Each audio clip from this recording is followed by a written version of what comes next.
hello, I've spent quite a lot of money on a wind machine to make me look kind of 80s hairbandish, so I hope you're appreciating it. Work in Progress Wednesday. I have 2 finished things this week and 1 that is still in progress. That would be the big frog. I'll show you him in a minute, or her, haven't decided. Now, last week I was talking about making clothes, and I did make a dress that I talked about. I'll talk about that a bit more in a second. And I also mentioned in a kind of throwaway, thinking out loud kind of way that I had a blanket that I wanted to make a coat out of. I nearly said I had a coat I wanted to make a blanket out of, which doesn't work, although it probably could work. I'll think a bit more about that. Anyway, here's the blanket and the coat, because I wasn't planning on doing it so quickly.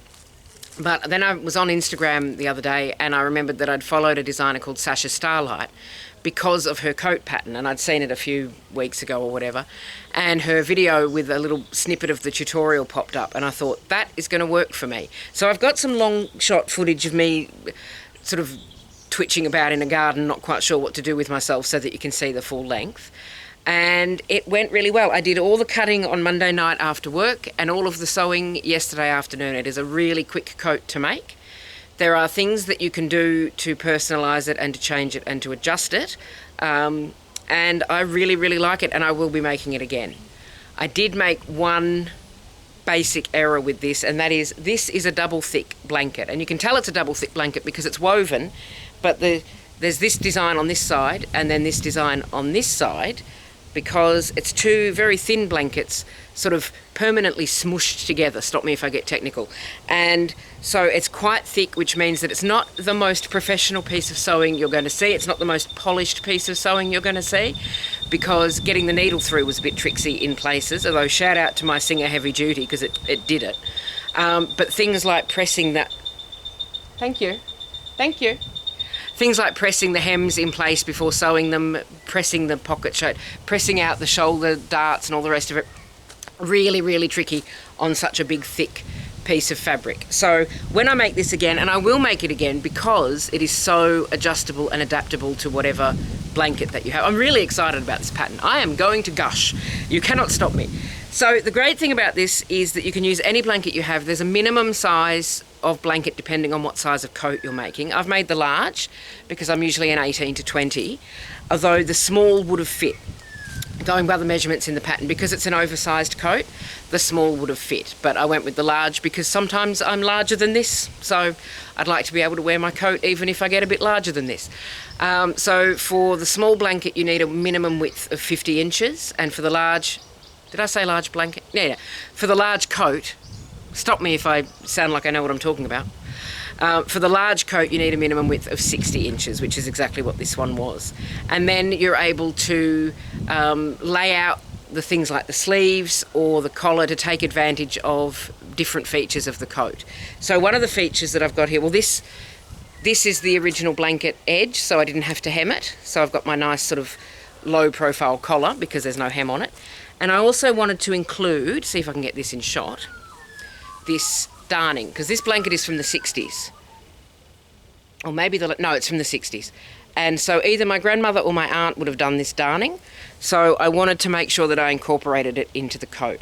This is one of the points at the side. You can get rid of those, you can fold, you can do a different hem, you can do a different seam. I did think about it, but I didn't want to lose my darning.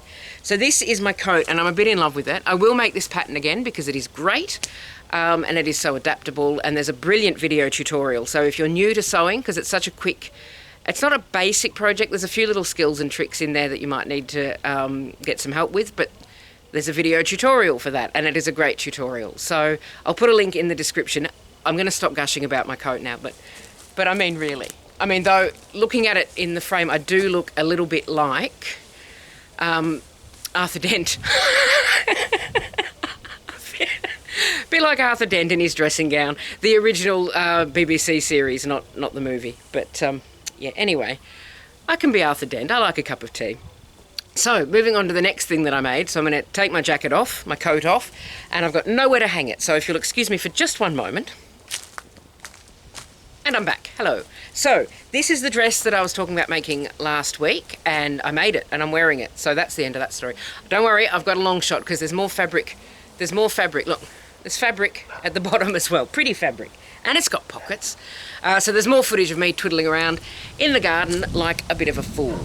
So This is the size 20 in the Eme Dress by Starlight, and I probably could have got away with an 18. I'm in Starlight sizing, I'm slap bang in the middle, so I'm a size 19 effectively. So I tend to go for the 20 because I like to have a bit of room to do that if I need to, and so I don't know that I'll be able to do that in an 18. But that's fine, because as I said when I was talking about my brilliant coat, which is just over there, sometimes I'm bigger than this, so it's good to have clothes that let you be bigger than this.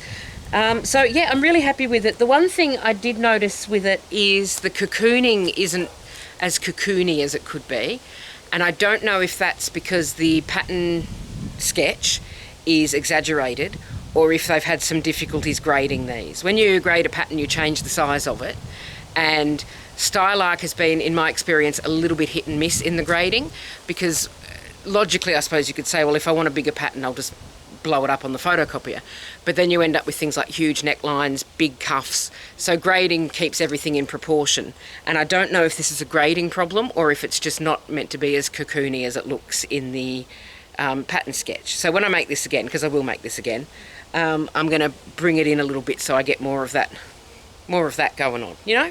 Yeah, you get me.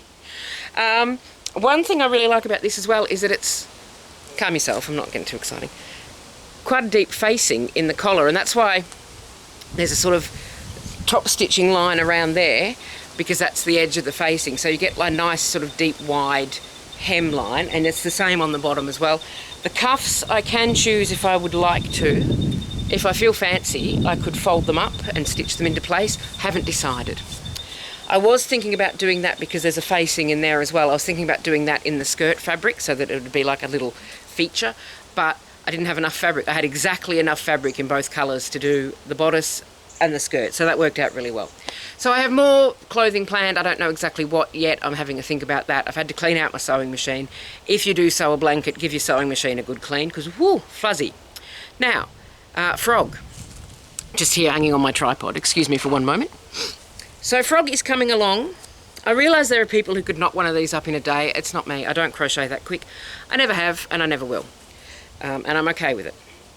The things take the time they take. I've just got quite a lot of issues with my bag at the moment. There we go, look at that. So here's how Frog's looking at the moment. So I'm moving on now to the dark blue at the back, and that'll come down to the bum. I've nearly finished with the green. I think there's 2 more rows of green, and then it's just finishing off the bottom of the frog. And then I've got limbs to do. But that is how Frog is going. So the top's looking really good. I'm not sure, I think I've stretched it out a little bit at the bottom. My tension's a little bit all over the place with this. This yarn recommends a 15mm hook, and I'm using an 8. And I think a 15 would be great if you wanted like a drapey scarf or whatever, but what I need with Frog is a nice firm texture, so firm fabric for stuffing purposes. Sorry, that was a bit violent, Frog. Your face isn't quite right. We'll see how we get on. Not even finished and I'm telling him what's wrong with him. Never mind. So once I get some stuffing in there, that should sort out. But that is how Frog is going. That is how my dress went. My dress went really well. I'm pleased with it. That is the Eme Dress by Starlight. I don't know if I mentioned it. I'll put a link in the description, of course, if you'd like to make one.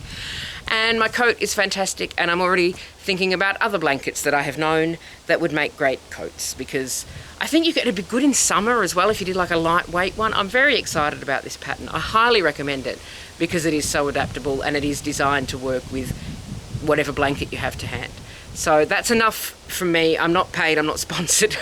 Sasha Stardust doesn't even know I exist. Starlight, sorry, not Stardust. Link in the description to all of the patterns. Have a lovely rest of your week. I'm going to go and have a sit down because I think I'm a little overexcited this week. I need to just need to zen. I might have a cup of tea. Thanks for watching. I'll see you next week. Bye for now.